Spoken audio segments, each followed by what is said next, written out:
Profit in all 3 of 3 weeks. Model went 4-0 on Thursday night, and we cashed all 3 of 3 of our primetime parlays. In today's video, I'm going to try to carry a little bit of that magic over and make at least one prop pick for every single game. Let's go. I'm going to be using Underdog today, as well as No Big, to talk about a lot of different player props. You'll also see me use my betting tools website, mysparryedge.com. And while I talk about these plays, sometimes you're going to see me down here in the corner, wiggling around, or in this new side of the screen, looking at Underdog from here. Jaylen Warren, lower than 58.5 rushing yards, is cashed in all 3 of 3 games. Now, this was sweaty in week 3. He had 18 carries, but the man has no burst. In fact, when we look at his player card, and we go to his long rush projection, his longest rush in each of the 3 starts, 9, 9, and 11. And on the other sideline, we're looking at Jordan Mason, higher than 82.5 rushing yards. Now, last season, he had a chance to start for the Niners for 5 games and then got hurt in the 6th. In the first 5 starts, he had 147, 100 yards, 77, 123,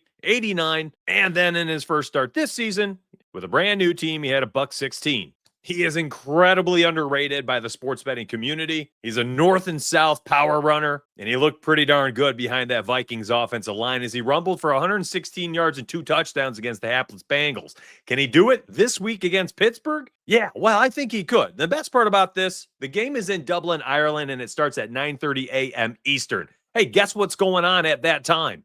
My live show, 9 a.m. Eastern, Sunday morning. Come back at 9 a.m., the first 15 minutes of the show, I'm going to be betting on the 9:30 game so that anybody else that wakes up early can put down some bets with me. You got to tune back in. Set your alarm on your phone. That's my hand. This is my phone. And that was an editing trick. Next up, we got the Buffalo Bills against the Saints. Bills are massive favorites at home. You know what's a really interesting play? We played it last week for a plus 115, and I'm going to get to it in a second. It's pretty nice. On Underdog, you can run out the higher than half a rushing touchdown. Essentially, you need James Cook to run one in. And I love this play because in the last 17 Buffalo Bills victories, that's right, 17 winners, James Cook has scored a touchdown in 14 of them. Over 90% of his touchdowns throughout his career as a Buffalo Bill are rushing touchdowns. If he scores, if the Bills are winning and they're just grinding out the clock, there's a really good chance that James Cook is the reason why they are up big. And those are the types of games where Josh Allen doesn't tuck it and run it inside the 5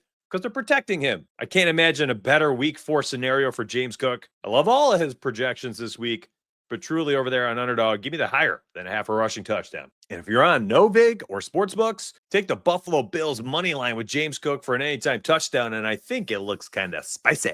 Because things are pretty and green, here it is. 1 rushing touchdown against the Baltimore Ravens in week 1, 2 against the Jets, and then 1 against Miami last week. Go back to last season, and you can see here are all the dubs. Oh, and he also scored 3 touchdowns in the playoffs. There's a lot to like here, I'm telling you. If they win, he has a good shot at scoring.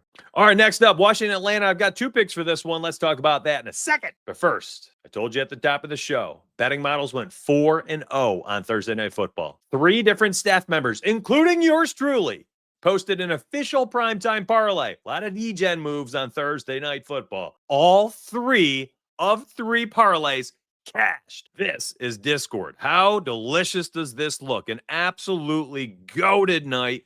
The only miss was JSN over 79.5. He finished with 79. So check this out. Check the winners channel. I have 50 plus messages in here since 11:38 p.m. Look at all the happy VIPs. I will go back and look through this later. This is the first time I've actually seen it. I could continue to scroll on and on and on and on. This is absolutely absurd. When you cash out 3 of 3 parlays, yeah, people have made bank. If you want access to the VIP, grab this link right here. It's the tails.bet/DFS and Donuts picks. There's even a welcome pinned post on Tails when you get there. Gives you an entire breakdown of how the VIP works, where to get the picks, how to see them, how to connect to Discord if you want to go in there. And then you get in Discord and we have staff. I hired somebody to show you how to use the betting models, how to use the channels. It's a well-oiled machine. Grab that link down below. Let's get back to the picks. All right, I talked about it. I had a pick for this. CJ Stroud under 1.5 passing touchdowns continues to cash. Did not look good in the playoffs. Regular season to close that out. He had a couple big games, but for the most part, under an 11 of 17 games. Make that 18, 19, 20, 21, 22. 22 games, and he's been under in 15 of them. Over on no vig, you can take the under 1.5 passing touchdowns and play it probably as an outright if you want to at -151. That's up to you. And while I was in the editing phase, I decided to cut out the rest of the segment for this game because who cares? Let's move on to some better games. This next one with Cleveland and Detroit, there are a handful of plays I think we could look at. Of course, David Montgomery, anytime touchdown. Jahmyr Gibbs, anytime touchdown. There's a nice correlation there with the running back scoring a touchdown when their team wins. Detroit is a 9.5-point home favorite. Cleveland just upset the Packers. Now they're traveling into Motor City. What a tough spot. Can't imagine they show up and do it again. Who knows, though? You Cleveland fans are riding high with your baseball team. For me, it's probably Gibbs anytime with the Lions for a nice little parlay. But over here on Underdog, Joe Flacco keeps turning the football over. He's thrown a pick last game, threw a pick the other game, and then in the first start of the season, 2 picks. And my favorite part, 45, 45, and 36 pass attempts. Is this a game where he's not going to throw the football? I don't think so. I don't think they're running on the road in Detroit. Detroit feeling great after their huge win against Baltimore. Now they're at home. They can't sleep on the Brownies after what they did to the Pack. So I think they show up and show out and they win this one. And if so, Flacco throws the ball 36 plus times again, which probably leads to an interception for the 4th straight game. All right, Philly and Tampa. This one's going to be potentially the game of the week. I'm not even kidding. I think this one could go down to the wire. Both of these teams continue to be in very close games. I'm talking 3-pointers down to the final minute or two. We've seen Baker Mayfield come back and win in a final drive in the first 3 games. Every single time. Now, that's not sustainable, but my goodness, it makes for an amazing 60 minutes of football and probably a very dramatic finish on tap. Now, if you want to know who I choose to win these games, go watch that picks video. 1 pick for every game on my YouTube feed. It's my pinned video every week. We started off 3-0 on Thursday Night Football. I had Seattle money line, Seattle -1.5. And the under 43.5. Go check that out if you're wondering what I think about the Philly-Tampa game. For me, multiple angles here. Baker Mayfield, 2+ passing touchdowns, continues to cash. Bucky Irving is in an interesting spot as the Eagles, the only way teams really are having success against them is to keep their offense off the field and run it all over them, which a few teams have so far this season. And last season, anytime they had trouble, it's because teams ran the football. Bucky Irving, almost an 80% snap rate in all 3 games. Had 25 carries last week. His 64.5 rushing yards looks very interesting on Underdog and Sportsbooks. On the other sideline, rinse, repeat, Jalen Hurts for a tutty. Continues to score. All that nonsense about tush-push getting, clamped down on by referees. And then he went out there and scored, I believe it was the first touchdown of the game. Just stop being concerned about it. The Eagles run it better than anybody in the NFL. Jalen Hurts is very good and competitive. I think he keeps scoring. I'm going to run that every single week. It's offered on Underdog. Next up, we got Chargers and Giants. Giants just giving up tons of yards to every single quarterback and wide receiver combination. McConkey's going to pop off sooner or later. He's not shown us what he showed us at the end of last season and in the playoffs when he went absolutely bonkers on the main stage against Houston. And part of that is because of Keenan Allen. I love Keenan Allen this week. 4.5 receptions higher, fine. Fantasy points, fine. For me, it's probably the receiving yards, but they're all fine options. He continues to feast. 10, 7, 11 targets, a touchdown in each game. I've called this out in the touchdown picks video that goes live on every Saturday in all 3 weeks. They continue to disrespect him, give him long odds. You got to come back Saturday for the touchdown picks video. And, of course, the Sunday 9 a.m. live show where we're going to talk about the Dublin game at 9:30 and then the rest of the slate. And do me a huge favor. If you've been enjoying the free analysis, every single video is always at least 1 pick per game. Just subscribe to the channel, like the video, turn your notifications on, and if you are enjoying yourself, just drop a comment. And tell me you're enjoying yourself and keep coming back. And I keep trying to line your pockets. And yes, I know Jackson Dart's in this one and he loves Malik Neighbors. Potentially look at his receiving yards here, a long reception. I've got to think that he's going to go out there, try to make a name for himself and just pepper the alpha on the field. There's no doubt about it. Malik is the best player on both sidelines. I'm intrigued for several of his player props this week. I'll have to circle back probably Sunday morning. Washington and Atlanta. 2 players in this game are interesting to me, both of them on the Atlanta sideline. Let's talk about them. First up, it's got to be Bijan Robinson. He's had 100+ total yards in 13 of the last 15 games, including all but one of them with Michael Penix Jr. as the starter. And in that game, he had 98 total yards. He's the alpha and the omega in this offense. If he were on a better team, I think it's Saquon Barkley type numbers. He's that good. Unfortunately for him, he's not. And Michael Penix Jr. does not look like him right now. Give me the 100-plus yards multiplier, 0.84 on underdog. He's been an absolute monster. Here it is, 124 total yards, 168, 111 through the first 3 games. You go back to the end of last season, and I'll type in 100 for the yardage, and you can see, I mean, this number has been an amazing number. There's the only miss right there with Michael Penix Jr. at 98 against these same Washington Commanders. This one's at home after an embarrassing game against Carolina, getting slapped around. Got to think they're going to play with some passion, and if they do, Bijan's going to feast. Now, sometimes you need to put one of these parlay pieces in there. Michael Penix Jr. under 1.5 passing touchdowns might be it. We essentially have 6 games. We essentially have 6 games where he's played 77% of the snaps or higher. In those 6 games, he has 0, 0, 0, 1, 1, and 2 passing touchdowns. I don't know how this is not a minus 200, but I'm happy that it's at a minus 170. It's probably going to be a great parlay piece. Heck, you could even put this together with Bijan Robinson at 100-plus total yards and have plus odds. I love this play. On underdog or no vig, if you want, use code DONUTS, DONUTS. I'm actually really intrigued to see what the prop betting models show us this weekend. I mean, we just saw Thursday Night Football, Sam Darnold, 82-plus bet grade cashed. The overall prop models are now 41 and 21 for over 15 units of profit. Now, this is the first season with the projection model for player props, and I am astonished to see it at 41 and 21 overall. The MySmartEdge.com betting models, the full product on the website, has been an absolute W. I'm so thankful for that. I have a great team behind me helping out with those sims. I'm actually going to do my tails.bet/DFS and Donuts picks members a solid this weekend and share some of those picks to the VIP as well. Who loves you, baby? All right, Colts and Rams. A lot of interesting names to highlight here. Jonathan Taylor, I think, at 89.5 rush receiving is a fine option. I would play that all the way up to the original 104 if they are competitive at all. It's because of Jonathan Taylor. On the other sideline, Kyron Williams, tough matchup defensively for him, but man, oh man, do they give him the lion's share of the carries, 18, 17, 20. He's always out there on the field. Unfortunately, where I'm seeing lately is he's getting vultured at the goal line. Blake Corum has 4 red zone carries in the last 2 games, 3 of them inside the 5. Got to be careful with his anytime touchdowns these days. Puka Nacua, elite upside every single time he's healthy and suits up. 70 at 92.5 receiving yards. This is always going to be in play, in my opinion. Elite upside. One of my favorite players to ladder out, 100, 110, 120 yards. Devontae Adams looks like he's kind of turned the corner here.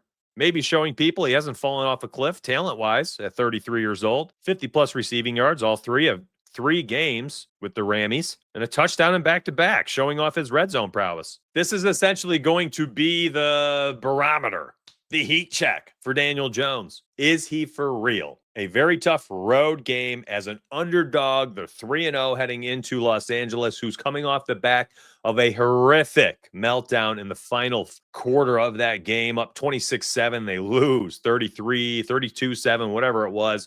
Off the blocked field goal return for a touchdown. Brutal beat for bettors who had LA plus 3.5, sitting pretty at 27-26, even though they're about to take the loss. But I think if I'm taking any DJ props, Danny Dimes, probably the rushing yards. A scramble or 2 here to give him over 25-plus yards.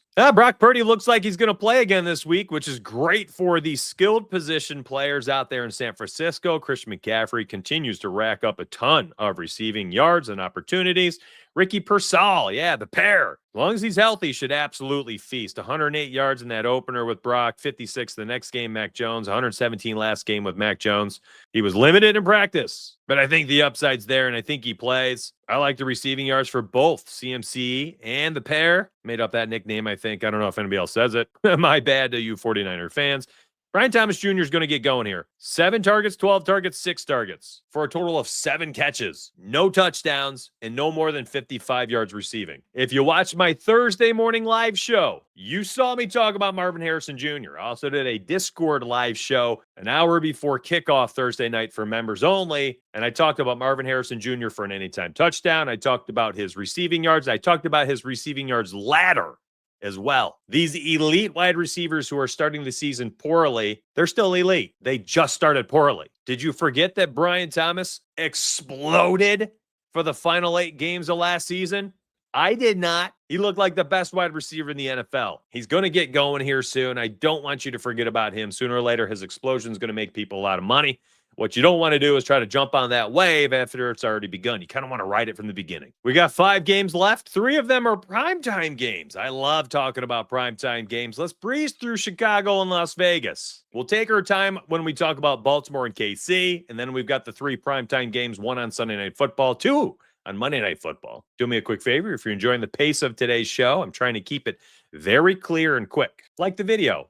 Run up the likes. We've been hitting 1,000 plus. I want to see 2,000. That'd be crazy. Oh, and as I'm going to that game right now, you can actually see a pick I actually forgot to talk about. Cameron Dicker, 2+ field goals. Lucky dogs. All right, Chicago and Las Vegas. Brock Bowers played. He was healthy, but did not perform. But I tell you what, he's going to explode. He's just going to explode. Now he's 2 weeks removed from his injury. The snaps were there. The upside is there. I'm not overthinking this. He's the best player in this game. Odunze on the other sideline might have something to say about it, but I just like Geno Smith more than I think Caleb Williams can perform. Odunze does have 4 touchdowns this season. He is a big play guy, but give me Brock Bowers and a bounce back. I'm sorry, when his projections at 5.5 receptions for Brock Bowers to be at 57.5 receiving yards just does not make sense. Pay attention to this graph really quickly. Here's a bunch of 5 reception games, 6 or more. And watch, I'm going to click on receiving yards, and you're going to see the graph essentially. If he has 5 or more catches, he pretty much always had 50-something plus yards.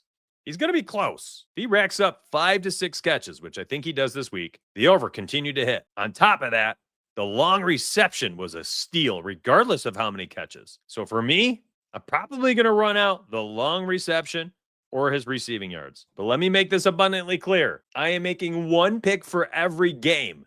My VIPs probably going to have a total of like 5 to 6 picks from me by the time Sunday rolls around. I've already posted 2 for Sunday. I'm very calculated about what ends up as an official pick. But for these videos, my goal is to just provide you as much analysis as possible so that I can help my community, regardless of whether you're a member or not. It's us against the books. I don't need to worry about you winning money here that takes away from us. That's not how it works. If I can line your pockets in public, we're all going to win there. My YouTube does better. You're a happy watcher and viewer. And hey, if you want to join up, you'll do it on your own. There's no pressure, my friends. I will always be here for you on YouTube. I can promise you that. Okay, we got 4 fun games to talk about. Baltimore, KC, Green Bay, Dallas. I should have said 3 fun games to talk about. Cincy and Denver could be a fun one. This one's a stinker. We'll breeze past that Monday one. Baltimore, KC.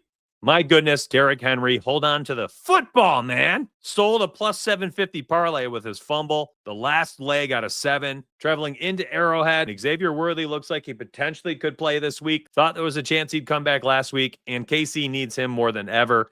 Patrick Mahomes cannot find anybody open. Lamar Jackson continues to rack up stats and losses. They're 1-2. But I tell you, man, I'm taking Lamar for 2+ passing touchdowns once again. Lock and load. His total yards have been mostly free for the last couple seasons as well in these big games. In these big games where he's relied upon to make play after play, crucial 3rd and 8. Defense is playing man coverage, and he tucks it and runs it for 20 yards. It's those quick, big pickups or a broken play. He keeps it alive for 8 seconds. You know, defenders can't cover these guys that long. Bateman open 30 yards down the field. Zay Flowers is incredibly fast, a great playmaker, and he picks up chunk yard after chunk yard. I like his total yards a lot this week. If there's any play in this game that I like this early in the week, and we're 100 hours from kickoff for this game, it's a long time. Maybe that math's off.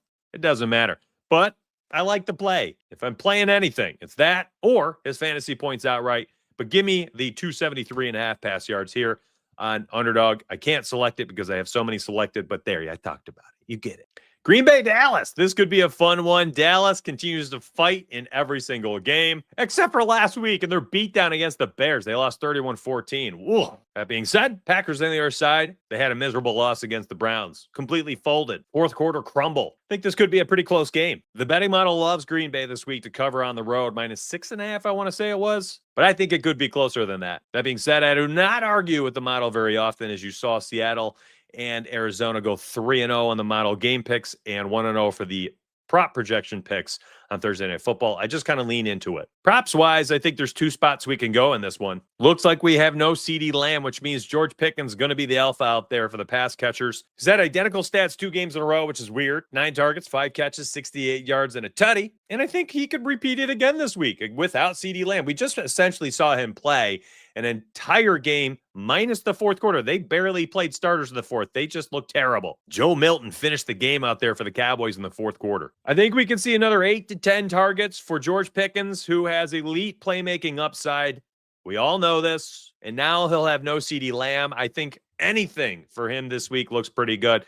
But I don't mind him for a touchdown again. But really what I like is the long reception or the receiving yards outright. I think those are really, really good spots. On the other side is Josh Jacobs for a touchdown. 12-game touchdown streak down the drain. I think he gets back on the board in this one. All right, if Achane is going to be anything in this game, it's going to be a playmaker. The volume you can't depend on. The upside is there, though. He scored in 12 of 15 games with Tua starting under center. And this includes games where they get blown out and lose. Give me Achane to score if I take anything in this garbage Monday Night Football game. Last but certainly not least, that Denver game. J.K. Dobbins has scored in all 3 of 3 games. We cashed out on 2 of these 3 games at plus 160 and plus 150. And here it is. We get a 1-0 multiplier here on Underdog. I love it. Cortland Sutton back in good graces for sports bettors. Popped off for 6 for 118 and another touchdown. Said 5 or more catches in 11 of the last 13 games with Bo Nix under center. I think he's up to 9 touchdowns in those 13 games too. Kind of crazy. Cortland Sutton upside for days here, I think. Now, I tried my best to be really clear, specific, and quicker in today's video. 1 pick for every game. Some are very suboptimal. Some I absolutely love. There's at least 2 or 3 I covered that will probably end up as VIP picks when it's all said and done. There's a lot of different angles to cover. I've got 48 hours to do it. My VIP picks will be posted in the tails.bet/DFS and Donuts picks link. You can grab that down below. Profit in all 4 weeks if we include the preseason with just my picks alone. And as you saw at the beginning of the show and earlier, my staff continues to smash too. And I hope we do it for you in week 4 if you join. And if not, thank you for watching today's show. Come back Saturday for the touchdown picks video, 1 in every game. And then, of course, Sunday morning, 9 a.m. Eastern, live right here. We're going to make bets for the Dublin game. And then we're going to talk the entire Sunday slate. 9 a.m. Eastern right here on YouTube. Turn the noties on, like and subscribe. Let's get paid.